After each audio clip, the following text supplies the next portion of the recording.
Welcome back. At 90 years old, Judge Frederick Block is re-examining some of the prison sentences he has handed down after 30 years on the federal bench. Sentences he is now deeming as too harsh. One of those prison terms was given to Walter King TuT Johnson in 1997, after Johnson had been convicted on drug, robbery, and witness tampering charges. But as of 2 months ago, thanks to the 2018 First Step Act, Block was able to amend Johnson's sentence, releasing him from prison after 27 years. And Judge Block and Walter Johnson join us now. Judge Block is also the author of the new book with the title, A Second Chance. A federal judge decides who deserves it. Thank you, gentlemen, both for being here.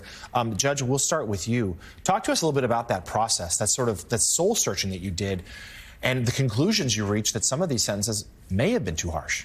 Well, the First Step Act, which was enacted in 2018, changed the sentencing landscape in the United States of America for federal court judges.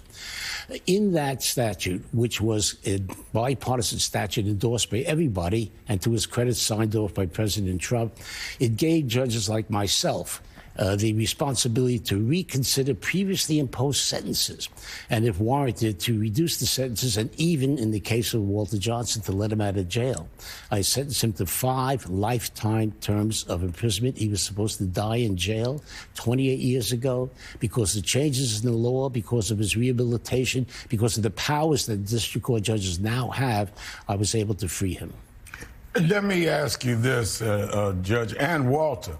Well, one of the things that I found, I was a big critic of Mayor Ed Koch, but in his later years, he and I formed a Second Chance program with Professor Charles Ogletree.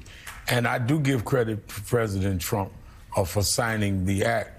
One of the things I think people don't realize is that many people grew up like I did, where it was correction facilities, not just detention centers. And you throw away people's lives by giving them this whole extreme sentence where we should be trying to redeem people that are redeemable. Talk about that, Judge Block. Well, I think that's absolutely correct. We have 4% of the world's population. We have 22% of its prisoners. And that was the motivation behind Congress's bipartisan effort to deal with mass incarceration. We are sentencing people to these indeterminate long terms of imprisonment. Things change over the passage of years, and they're entitled to have a second chance when and if that happens. So this legislation is important, Reverend Sharpton, and it has to be enacted by New York State as well. Only the federal government does this. New York State has a proposed statute called the Second Look Act. They ought to enact it. So people who are in jail inappropriately and improperly in New York State have a second chance also. Walter, tell us about you and your second chance and why it is so needed to have the opportunity for many others to have a second chance at life. The reason why it's so needed is because, like many guys like myself, we made a lot of mistakes in our past. And many times it's because of the communities we may come from, our concept on life. But as we get older and recognize our wrongs, we start to better ourselves. And as we begin to better ourselves and change, it's only right that you recognize the fact that we are working on ourselves and we are trying to become better human beings, and that we're no longer a threat to society or the threat that we once were. Judge Frederick, Judge Block, do you have a sense of what is holding this legislation from being passed? What's holding it back? My guess is that it's a political dynamic. I think that the leadership, is concerned about being criticized that they're soft on crime. There's a lot of sensitivity in New York State with the bail reform situation we have, and they're gun shy. And they ought not to be. I mean, it's the right thing to do, and they have to really belly up to the bar. I hope this legislative session will finally enact that statute. And Walter, tell us a little bit more about you and how you feel about your second chance and what you're doing with it. I feel great about the second chance. I'm ecstatic. Now that I'm home, I get the opportunity to speak to the youth.